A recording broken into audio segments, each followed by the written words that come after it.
19/5/2026 આજના મીઠા બાબાના મધુર મહાવાક્ય.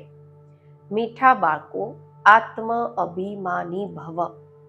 ચાલતા ફરતા ઉઠતા બેસતા આ જ અભ્યાસ કરતા રહો તો તમારી ખૂબ ઉન્નતિ થતી રહેશે.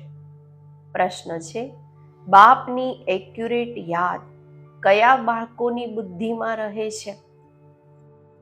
પ્રશ્ન છે, ઉત્તર છે, જે બાળકોએ બાપને એક્યુરેટ જાણ્યા છે. ઘણા બાળકો કહે છે કે બિંદુને ભલા કેવી રીતે યાદ કરીએ? ભક્તિમાં તો અખંડ જ્યોતિ સમજીને યાદ કરતા આવ્યા, અત્યારે બિંદી કહીને મૂંઝાઈ જાય છે. એટલે પહેલા આ નિશ્ચય હોય કે બાપ અખંડ જ્યોતિ નથી, એ તો અતિ સૂક્ષ્મ બિંદુ છે. ત્યારે યાદ એક્યુરેટ રહી શકે છે. ઓમ શાંતિ. બધા બાળકો યાદમાં બેઠા છે. મન મના ભવ. બાબા કહે છે, આ સંસ્કૃત અક્ષર વાસ્તવમાં છે નહીં. બાપે જ્યારે સહજ રાજયોગ શીખવ્યો છે ત્યારે આ સંસ્કૃત અક્ષર બોલ્યા નથી. આ તો સંસ્કૃત જાણતા જ નથી. બાપ તો હિન્દીમાં જ સમજાવે છે. ભલે આ રથ હિન્દી, સિંધી તથા ઇંગ્લિશ જાણવા વાળો છે, પરંતુ બાપ સમજાવે છે હિન્દીમાં. જે ધર્મના છે એમની પોતાની ભાષા છે. અહીંયા હિન્દી ભાષા જ ચાલે છે. આ ભાષા સમજવી સહજ છે અને આ સ્કૂલ પણ વન્ડરફુલ છે. આમાં કોઈ પણ કાગળ, પેન્સિલ, પાના વગેરેની જરૂર જ નથી રહેતી. અહીંયા તો માત્ર એક અક્ષરને યાદ કરવાનું છે, અર્થાત બાપને યાદ કરો. ગોડને અથવા ઈશ્વરને અથવા પરમ પિતા પરમાત્માને કોઈ યાદ ન કરે. આ મુશ્કેલ છે. યાદ બધા કરે છે, પરંતુ એમની ઓળખ નથી. બાપ જ આવીને પોતાની ઓળખ આપે છે. શાસ્ત્રોમાં જે કલ્પની આયુ આટલી લાંબી લખી દીધી છે તે બાપ આવીને સમજાવે છે. ખૂબ મોટી વાત પણ નથી. અહિલ્યાઓ, બુઢી વૃદ્ધ માતાઓ શું સમજશે? બાબા કહે છે, આ તો ખૂબ જ સહજ છે. ઘણા નાના બાળકો પણ સમજી શકે છે. બાબા અક્ષર કોઈ નવો નથી. શિવના મંદિરમાં જાય છે તો બુદ્ધિમાં આવે છે કે આ શિવ બાબા છે, તે નિરાકાર છે. બધા મનુષ્ય માત્ર બાબા કહે છે. અમે સર્વ આત્માઓના બાપ એક છીએ. બધા જીવની આત્માઓ જે શરીરમાં નિવાસ કરે છે બાપને યાદ કરે છે. બધા ધર્મવાળા જે પણ છે બધા પરમ પિતા પરમાત્માને યાદ જરૂર કરે છે. તે છે પરમધામમાં રહેવા વાળા બાપ. અમે પણ ત્યાંના રહેવા વાળા છીએ, તો અત્યારે માત્ર બાપને યાદ કરવાના છે. ઈચ્છે પણ છે કે અમે પાવન બનીએ. બોલાવે પણ છે, હે પતિતોને પાવન કરવા વાળા આવો. નવી દુનિયા પાવન હતી, અત્યારે ફરી જૂની થઈ છે. આને કોઈ નવી નહીં કહેશે. ભારતવાસી જાણે છે નવા ભારતમાં દેવી દેવતા રાજ્ય કરતા હતા. જ્યારે નવું ભારત હતું તો એમની આગળ શું હતું? સંગમ. આનાથી પણ સહજ કહેવું જોઈએ. નવાની આગળ જૂનું હતું. સંગમને મનુષ્ય એટલું સહજ સમજી નથી શકતા. નવી દુનિયા, જૂની દુનિયા, ન્યૂ વર્લ્ડ, ઓલ વર્લ્ડ, આની વચ્ચેને પછી સંગમ કહે છે. બાપના માટે જ કહે છે, હે પતિત પાવન આવો, આવીને અમને પાવન બનાવો. અમે પતિત બની ગયા છીએ. નવી દુનિયામાં કોઈ બોલાવશે નહીં. અત્યારે તમારી સમજમાં આવી ગયું છે. આ ભારત પાવન હતું. હે પતિત પાવન આવો. આ તો ખૂબ સમયથી બોલાવતા આવ્યા છે, ઘણા સમયથી બોલાવતા આવ્યા છે. એમને આ ખબર નથી કે પતિત દુનિયા ક્યારે પૂરી થશે. કહે છે, શાસ્ત્રોમાં એવું લખી દીધેલું છે કે અત્યારે 40,000 વર્ષ વધારે કળિયુગ ચાલશે, ઓર વધારે ચાલશે. જૂની દુનિયા, પતિત દુનિયા બિલકુલ જ ઘોર અંધકારમાં છે. અત્યારે તમે રોશનીમાં છો. બાપે તમને રોશનીમાં લાવ્યા છે. આ 5,000 વર્ષમાં સૃષ્ટિનું ચક્ર પૂરું થાય છે. કાલની વાત છે. તમે રાજ્ય કરતા હતા. બરોબર આ લક્ષ્મી નારાયણનું રાજ્ય હતું, સ્વર્ગ હતું.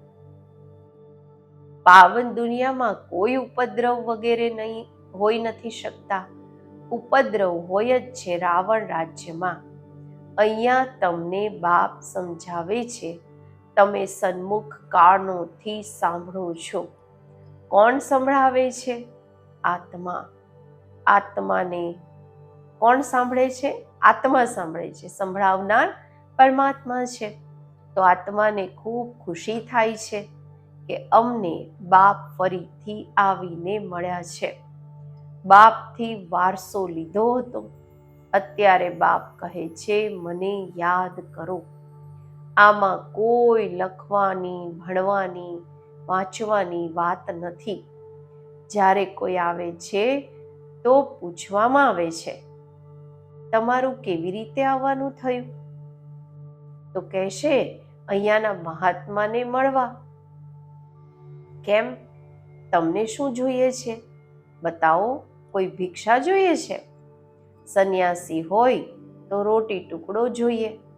સંન્યાસી કોઈની પાસે જાય છે કે રસ્તામાં મળે છે તો રિલિજિયસ મનુષ્ય, ધાર્મિક મનુષ્ય સમજે છે કે આ છતાં પણ પવિત્ર મનુષ્ય છે, આમને ભોજન ખવડાવવું સારું છે.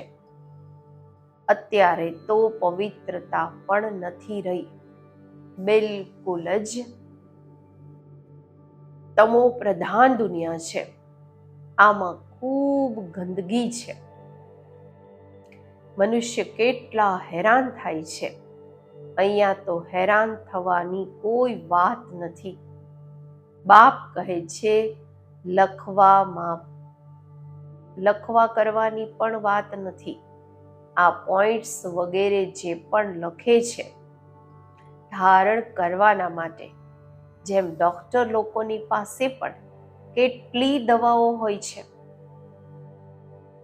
આટલી બધી દવાઓ યાદ રહે છે. બેરિસ્ટરની બુદ્ધિમાં કેટલી લોની, કાયદાની વાતો યાદ રહે છે. તમને યાદ શું કરવાનું છે? એક વાત, એ પણ ખૂબ સહજ છે. તમે કહો છો એક શિવ બાબાને યાદ કરો. તે કહે છે શિવ બાબા કેવી રીતે આવશે? આ પણ તમારા સિવાય બીજા કોઈને ખબર નથી. ઈશ્વર ક્યાં છે? એ તો કહેશે નામ રૂપથી ન્યારા છે, અથવા તો પછી કહી દે છે સર્વવ્યાપી છે. રાત દિવસનો ફરક થઈ જાય છે બંને અક્ષરમાં. નામ રૂપથી ન્યારી તો કોઈ વસ્તુ છે નહીં. પછી કહી દે છે કૂતરામાં, બિલાડીમાં, બધામાં પરમાત્મા છે. બંને એકબીજાના ઓપોઝિટ વાતો થઈ ગઈ. તો બાપ પોતાનો પરિચય આપે છે. કહે છે મને બાપને યાદ કરો. ગાવામાં પણ આવ્યું છે સહજ રાજયોગ. બાબા કહે છે યોગનો અક્ષર કાઢી દો, યાદ કરો. જેમ નાનું બાળક મા બાપને જોવાથી જટ ગળે લાગી જાય છે અને વળગી પડે છે, પહેલા વિચાર કરશે શું કે અમારા મા બાપ છે? નહીં, આમાં વિચાર કરવાની તો વાત જ નથી. તમારે પણ માત્ર શિવ બાબાને યાદ કરવાના છે. ભક્તિ માર્ગમાં પણ તમે શિવની ઉપર ફૂલ ચડાવતા આવ્યા છો. સોમનાથનું મંદિર કેટલું ભારે બનાવેલું છે, જે પછીથી મોહમ્મદ ગઝનવીએ આવીને લૂંટ્યું હતું. સોમનાથનું મંદિર ભારતમાં નામી ગ્રામી છે, પ્રખ્યાત છે. સૌથી પહેલા તો શિવની પૂજા થવી જોઈએ. બાળકોને આ બધી નોલેજ અત્યારે બુદ્ધિમાં આવી ગઈ છે. ભલે પૂજા વગેરે કરતા આવ્યા છો, પરંતુ તમને આ ખબર જ નહીં હતી કે આ જડ ચિત્ર છે, જરૂર ચૈતન્યમાં આવ્યા હશે. ત્યારે તો વર્ષ શિવ જયંતી પણ મનાવે છે. આ પણ કહે છે શિવ પરમાત્મા નિરાકાર છે, આત્મા જાણે છે અમે પણ નિરાકાર છીએ. અત્યારે તમે આત્માભિમાની બનો છો. ખૂબ સહજ છે. એ તો અમારા બાબા છે, જ્ઞાનના સાગર, સુખના સાગર, પતિત પાવન છે. એમની ખૂબ મહિમા છે. બ્રહ્મા, વિષ્ણુ, શંકરની એટલી મહિમા નથી. એકની જ મહિમા ગાય છે. અત્યારે તમે બાળકો જાણો છો, બાબા આવીને અમને વારસો આપી રહ્યા છે. જેમ લૌકિક બાળકોનું લાલન પાલન કરે છે, ભણાવતા નથી. ભણાવવા માટે સ્કૂલમાં જાય છે, પછી વાનપ્રસ્થમાં ગુરુ કરવામાં આવે છે. આજકાલ તો નાના મોટા બધાને ગુરુ કરાવી દે છે. અહીંયા તો તમને બાળકોને કહેવામાં આવે છે શિવ બાબાને યાદ કરો. બધાનો હક છે. બધા મારા બાળકો છે. તમારામાં પણ કોઈ છે જે સારી રીતે યાદ કરે છે. ઘણા તો કહે છે બાબા કોને યાદ કરીએ, બિંદીને કેવી રીતે યાદ કરીએ, મોટી વસ્તુને યાદ કરવામાં આવે છે. અચ્છા, પરમાત્મા જેને તમે યાદ કરો છો તે વસ્તુ શું છે? તો કહી દે છે અખંડ જ્યોતિ સ્વરૂપ છે. પરંતુ એવું નથી. અખંડ જ્યોતિને યાદ કરવું એ ખોટું થઈ જાય છે. યાદ તો એક્યુરેટ જોઈએ, પહેલા એક્યુરેટ જાણવું જોઈએ. બાપ જ આવીને પોતાનો પરિચય આપે છે અને પછી બાળકોને આખા સૃષ્ટિના આદિ મધ્ય અંતના સમાચાર પણ સંભળાવે છે. ડિટેલમાં પણ તો શોર્ટમાં પણ, ટૂંકમાં પણ. હવે બાપ કહે છે બાળકો તમારે પાવન બનવાનું છે, તો એના માટે એક જ ઉપાય છે, મને યાદ કરો. મને કહો જ છો પતિત પાવન. આત્માને પાવન બનાવવાના છે. આત્મા જ કહે છે અમે પતિત બની ગયા છીએ. અમે પાવન હતા, હવે પતિત છીએ. બધા તમો પ્રધાન છે. દરેક વસ્તુ પહેલા સતો પ્રધાન, પછી તમો પ્રધાન હોય છે. આત્મા પોતે કહે છે હું પતિત બની છું, મને પાવન બનાવો. શાંતિધામમાં પતિત હોતા નથી. અહીંયા પતિત છે તો દુઃખી છે, જ્યારે પાવન હતા તો સુખી હતા. તો આત્મા જ કહે છે અમને પાવન બનાવો તો અમે દુઃખથી છૂટી જઈએ. તમે સમજો છો આત્મા જ બધું કરે છે. આત્મા જ જજ, વકીલ વગેરે બને છે. આત્મા જ કહે છે હું રાજા છું, હું ફલાણો છું. અત્યારે આ શરીર છોડી બીજું લેવાનું છે. આને કહેવામાં આવે છે આત્મ અભિમાની. દેહ હોવા છતાં આત્મ અભિમાની. રાવણના રાજ્યમાં દેહ અભિમાની હોય છે. આત્મ અભિમાની અત્યારે જ બાપ બનાવે છે. આ સમયે આત્મા પતિત દુઃખી છે તો બોલાવે છે, હે બાબા આવો. આ પણ તમે જાણો છો, ડ્રામા પ્લાન અનુસાર પતિતથી પાવન, પાવનથી પતિત બનતા આવ્યા છીએ. ચક્ર ફરતું જ રહે છે.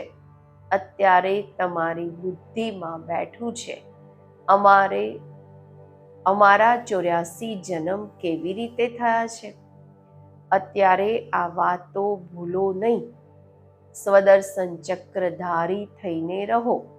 ઉઠતા, બેસતા, ચાલતા, ફરતા બુદ્ધિમાં અમને બધી નોલેજ છે. તમે સમજો છો, બેહદના બાપથી અમે બેહદનો વારસો લઈ રહ્યા છીએ. બાપ બાળકોને સમજાવે છે કે તમને એક બાપને જ યાદ કરવાના છે. બાપને યાદ કરવા અને રોટી ટુકડો ખાવાનો છે. બસ. મીઠા મીઠા શીખી લીધા બાળકોને બાપ વારંવાર કહે છે, બાળકો, પેટના માટે માત્ર 2 રોટી ટુકડા ખાવાના છે. પેટ કોઈ વધારે ખાતું નથી. 1 પાઉં લોટનું ખાય છે. દાળ રોટી બસ. 10 રૂપિયામાં પણ મનુષ્ય પેટ ભરે છે તો 10,000માં પણ પેટ પાળે છે. ગરીબ લોકો ખાય પણ શું છે, છતાં પણ હટ્ટાકટ્ટા રહે છે. અલગ અલગ વસ્તુઓ મનુષ્ય ખાય છે તો વધારે જ બીમાર પડી જાય છે. ડોક્ટર લોકો પણ કહે છે, જે મળે એમાં ખુશ રહો. દાળ રોટી જેવી બીજી કોઈ વસ્તુ હોતી નથી.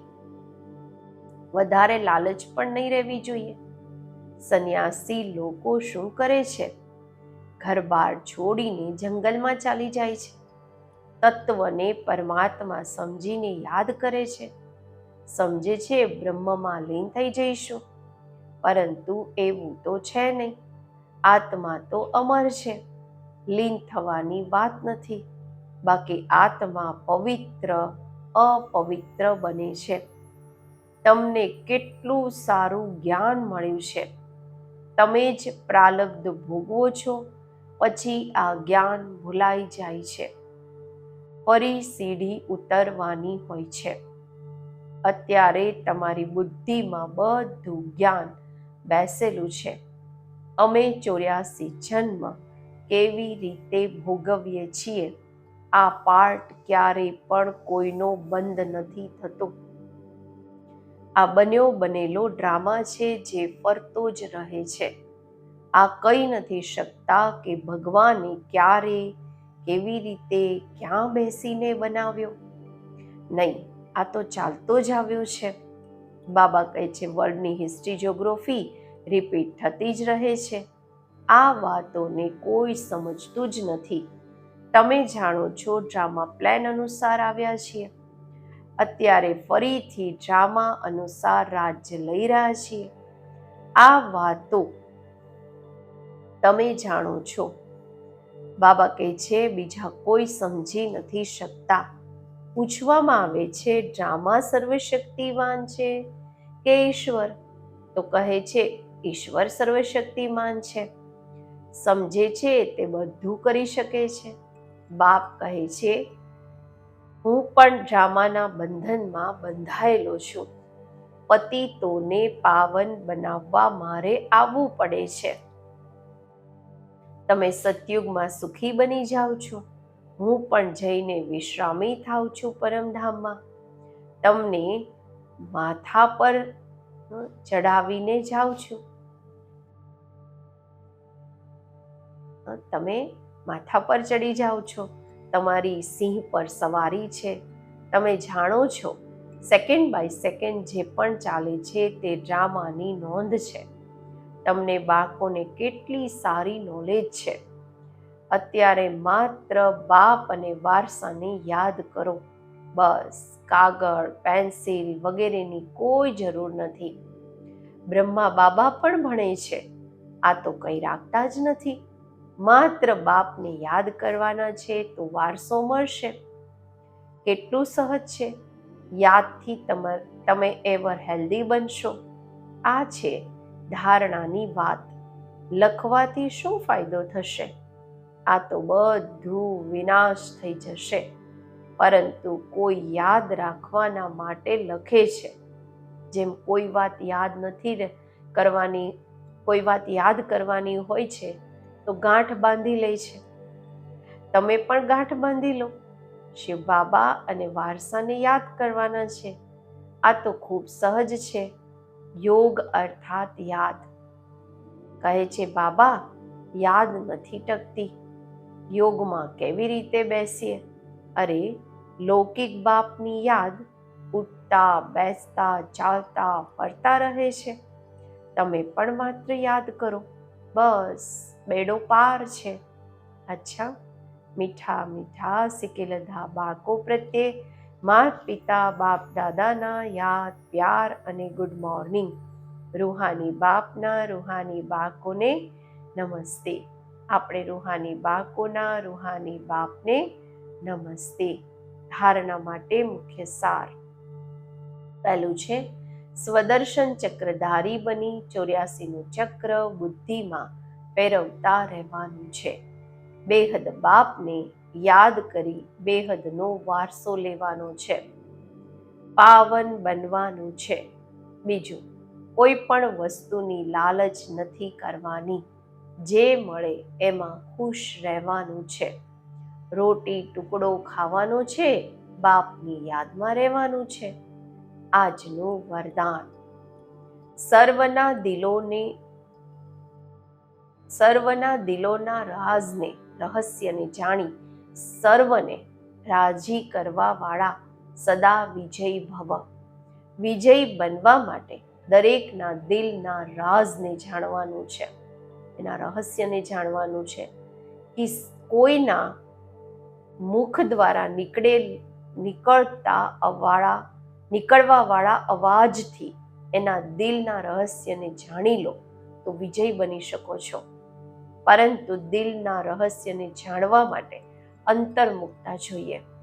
જેટલા અંતર્મુખી રહેશો એટલું દરેકના દિલના રહસ્યને જાણીને એને રાજી કરી શકશો. રાજી કરવા વાળા જ વિજયી બને છે. સ્લોગન છે, વૈરાગ્ય એવી યોગ્ય ધરણી છે જેમાં જે પણ ફળ નાખશો એ ફલીભૂત અવશ્ય થશે. અવ્યક્ત ઇશારા. સદા અચલ અડોલ એકરસ સ્થિતિનો અનુભવ કરો. સદા ઉમંગ ઉત્સાહમાં એકરસ રહેવા માટે જે પણ સંબંધમાં આવે છે, ચાહે સ્ટુડન્ટ, ચાહે સાથી, બધાને સંતુષ્ટ કરવાની ઉત્કંઠા હોય. જેને પણ જુઓ એનાથી દરેક સમયે ગુણ ઉઠાવતા રહો. સર્વના ગુણોનું બળ મળવાથી સદાકાળના માટે ઉત્સાહ એક રસ રહેશે. ગુણગ્રાહી બનો. અવગુણોને જોવા છતાં પણ નહીં જુઓ. ઓમ શાંતિ.